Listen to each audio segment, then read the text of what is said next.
I think that we all as people want to be and feel useful. From my observation, there's a lot of jobs that people have where whatever the mindset is in high school, going to college, how you're going to measure success in your terms, what kind of salary you're going to get. I think this kind of cuts back to why there's so many adults here that are over 20-something. I think that people discover that they may not be satisfied. And even the people that might be making excellent salaries, there's just something missing, and I think it's connected to this concept of usefulness. Hi everyone, and welcome to the MIFA podcast. My name is Jonathan Hughes, and I'm the host of the show. And you just heard our guest on the show, Rob O'Dwyer.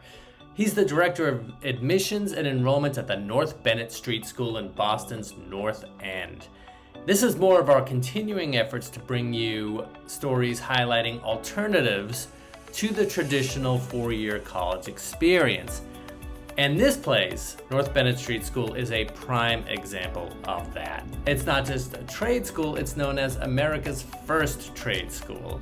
Another feather in our educational cap here in Massachusetts. And Rob is going to tell you all about the school's history, what courses and trades they offer, how students come to find their way to North Bennet Street, and where they can go after. Now, we were lucky enough to record at that historic school for our interview, and I know you're really going to enjoy it. So let's let our guest introduce himself and tell us all about North Bennet Street School and what it has to offer. My name is Rob O'Dwyer. I'm the Director of Admissions here at North Bennet Street School. Director of Admissions and Enrollment for the accredited career training programs. There are 9 of those programs. They are bookbinding, locksmithing, jewelry making, carpentry, preservation carpentry, piano technology, advanced piano technology, and violin making and repair.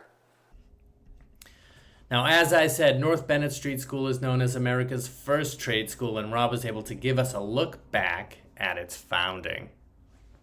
North Bennet Street School was started in 1881 by a woman named Pauline Agassiz Shaw. She was just a force. This project, North Bennet Street School, was one of the things that she worked on. Some of the other things that she worked on were she partnered with friends to help to found and fund the first kindergartens in the United States. When she started North Bennet Street School, it was originally to help people who had recently come to the North End. North End has a long history of being a landing place for immigrant populations, New Bostonians. Around that time, it would be Eastern European Jews, Italians, Irish. And then I have this cool sign over here from the 30s that gives you sort of a window of what they were offering at the time. So there were things for adults, children, men, women. There were language classes, social things, painting, English for Italians, Italian for English speakers. As I can sort of observe the evolution of North Bennet Street School, there's this kind of a growth of wanting to educate people, give them skills, and then essentially to introduce children to skill building and I think character building. One of the fundamentals of North Bennet Street School is Sloyd methodology. Around late 1880s, Pauline Agassiz Shaw invites a few people to come here.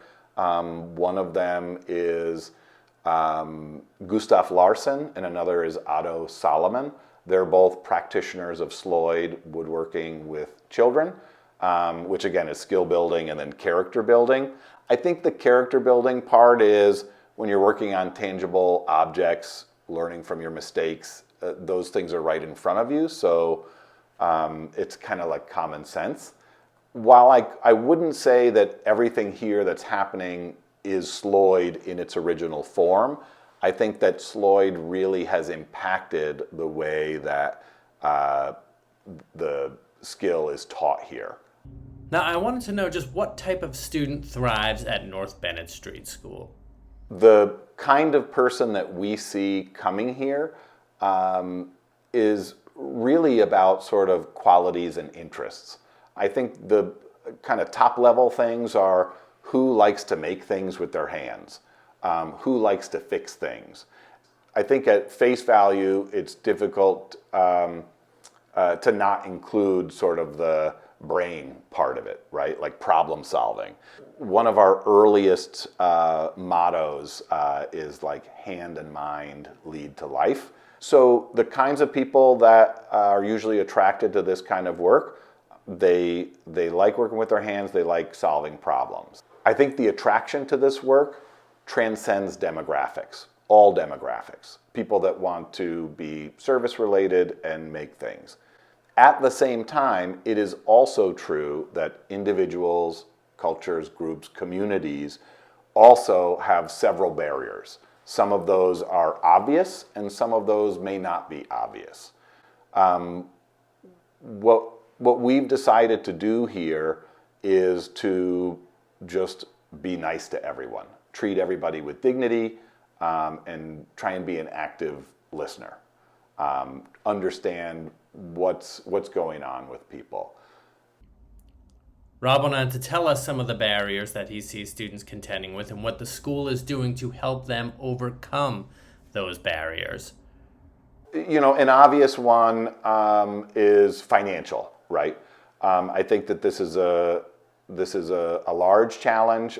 It's one that's pretty well known. I mean, there's the whole like college debt crisis, which a lot of people are trying to avoid.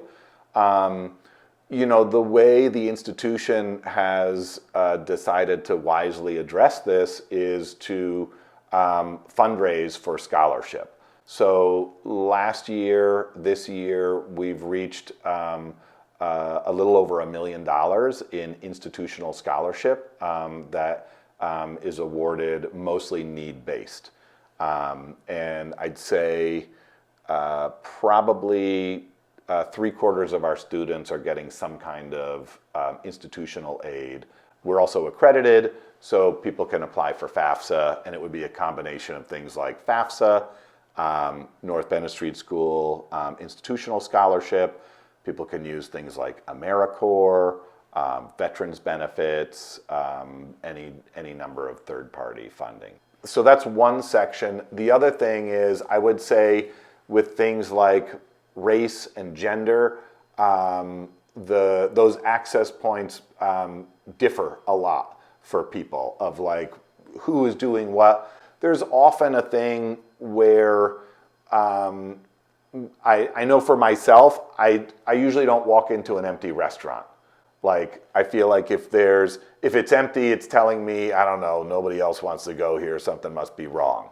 And I think as people, in general, we like to see people that we can relate to, whether it's visual or any other thing. And then that gives us this sense of courage or confidence to begin going in this way. I want to share one of the tactical things that we did back in 2013. We had noticed for years that we had a lot of people here that identified as queer, and we are banging our heads, how can we celebrate this? How can we do this in a classy, realistic way where, you know, more people in the community know about us and come? This is the same for everybody. We just want people to come here that make and fix things, right? But each group, you have to figure out what are these ways that you can let them know, hey, this is a cool place. You know, we're welcoming, we're inclusive.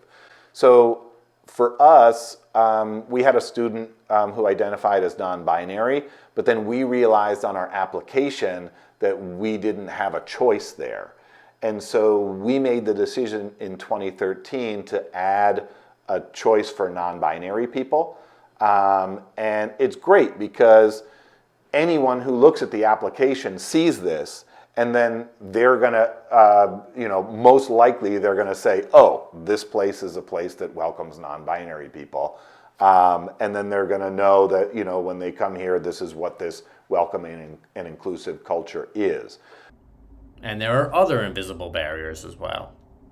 I think a lot of times what's interesting about here is people need to access their own courage in order to make a calculated risk to do something that probably in many situations, if you're like, hey, I want to be a violin maker, hey, I want to be a bookbinder, unless you're from a family that's probably like the Royal Tenenbaums, you will likely have to explain what this is to most of your friends and family, and then justify the dedicating your life and investing in this kind of career pathway. We talk about this often here.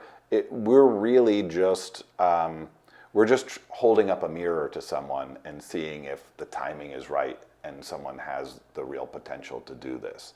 We don't want to extinguish someone's attraction to this kind of work. So for that reason, we counsel people. We don't send too many denials.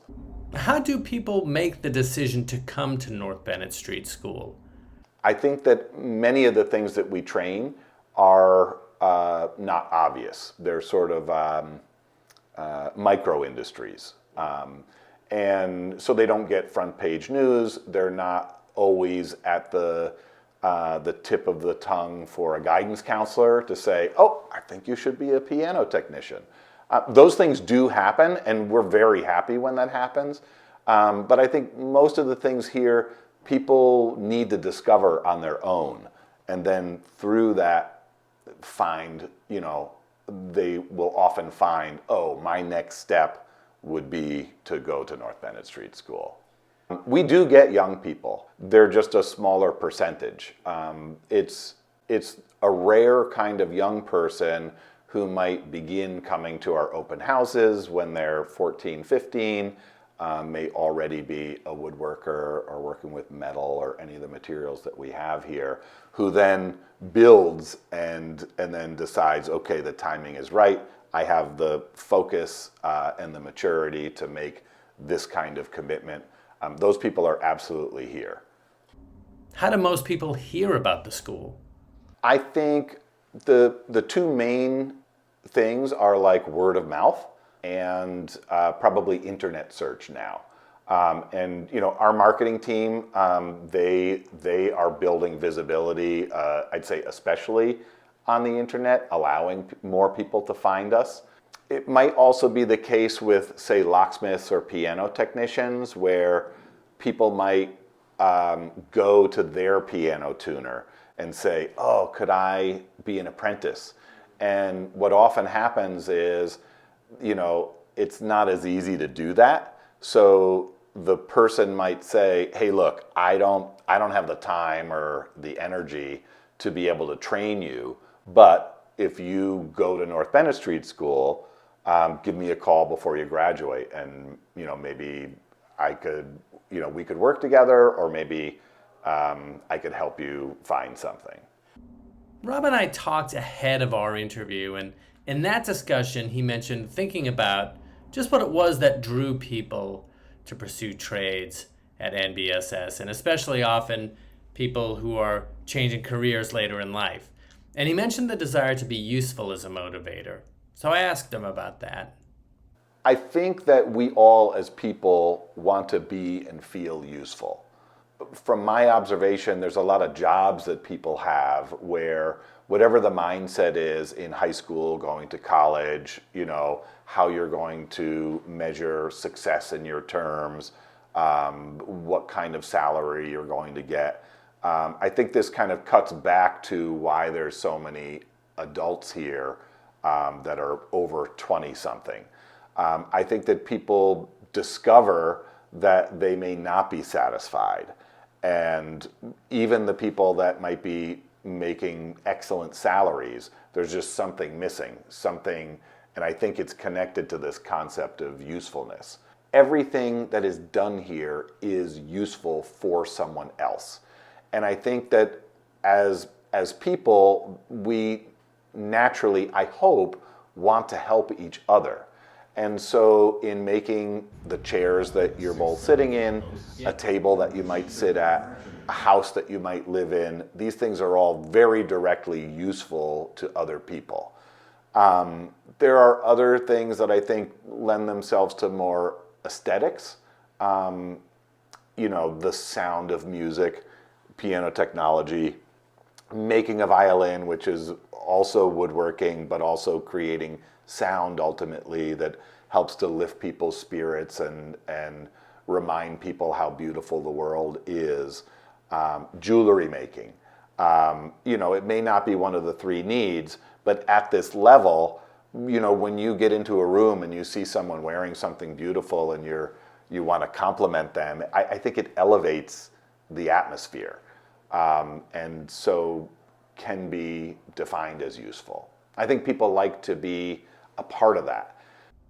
Now, I know how college admissions works, GPAs, SAT scores, extracurriculars, all that.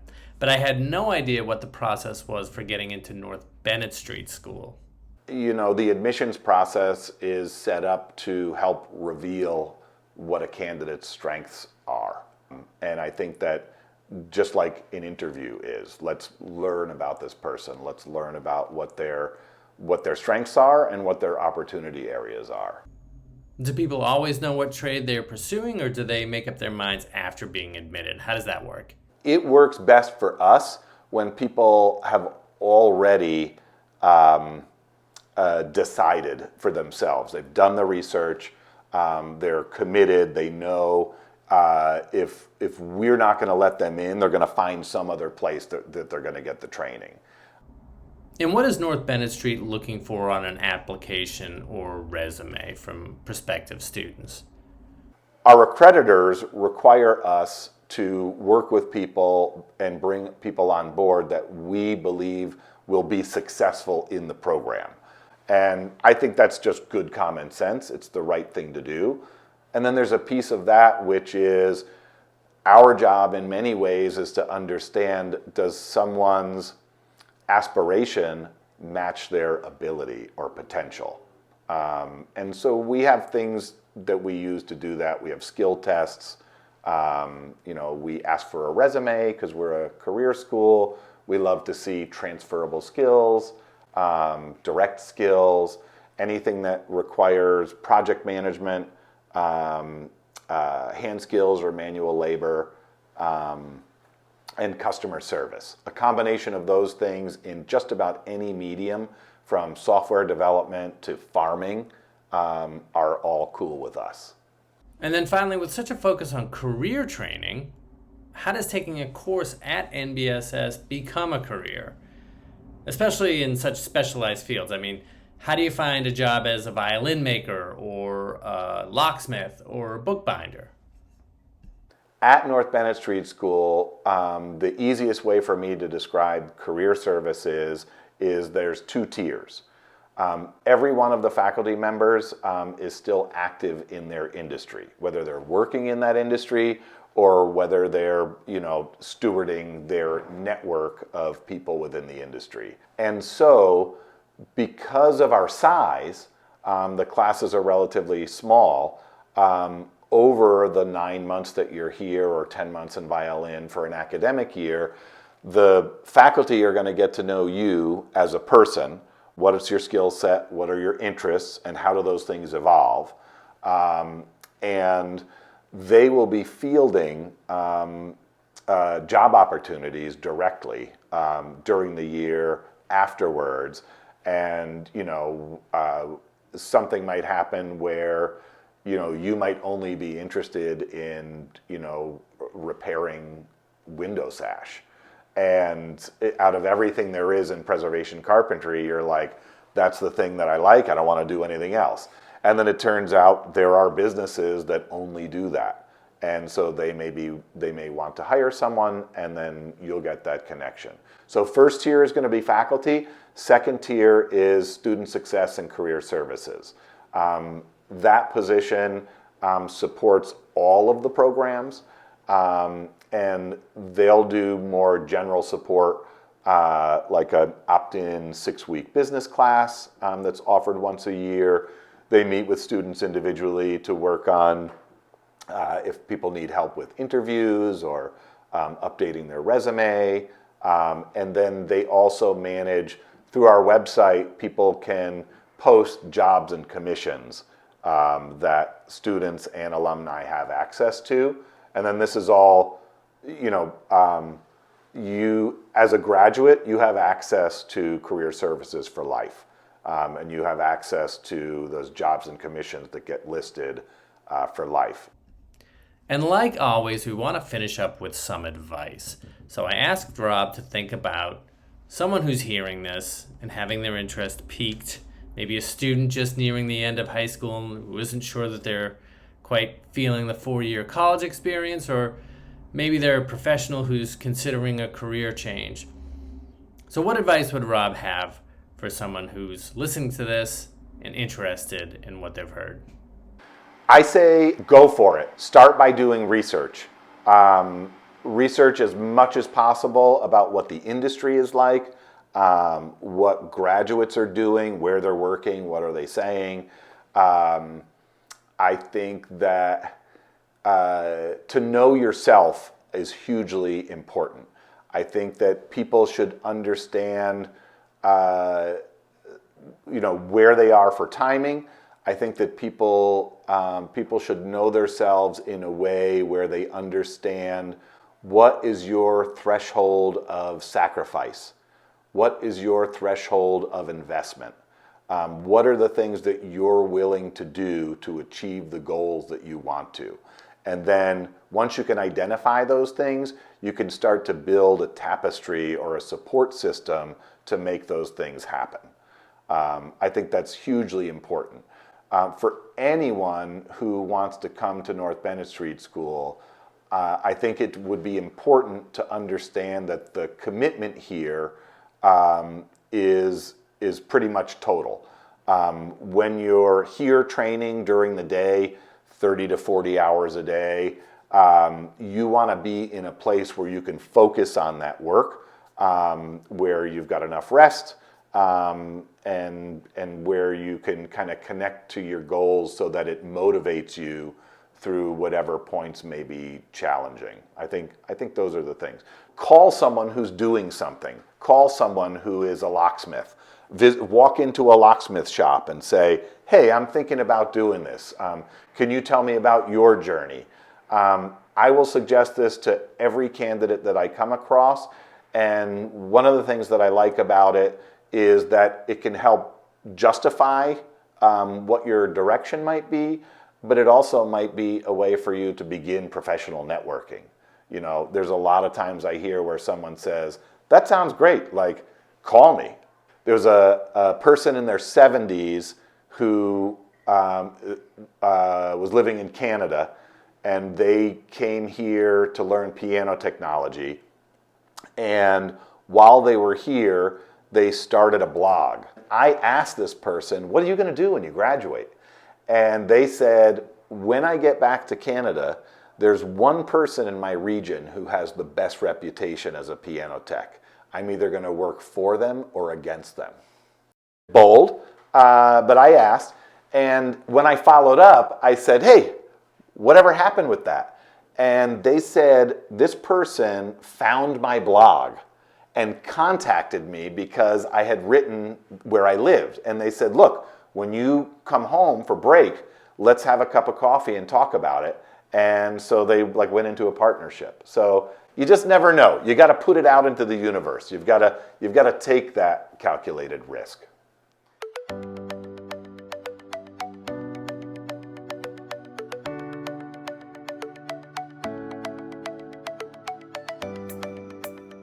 All right, folks, well, that was our show. I want to thank Rob O'Dwyer for sharing his time with us and his expertise. And I want to thank him and North Bennet Street for hosting us to record. Now, folks, if you enjoyed the show today and you want to hear more from us about planning, saving, and paying for college and career readiness, well, then you can follow the show, and you can do that wherever you find your podcasts. And if the mood should strike you, please remember to review us. It just helps us to keep doing what we're doing and getting the show out to folks like you.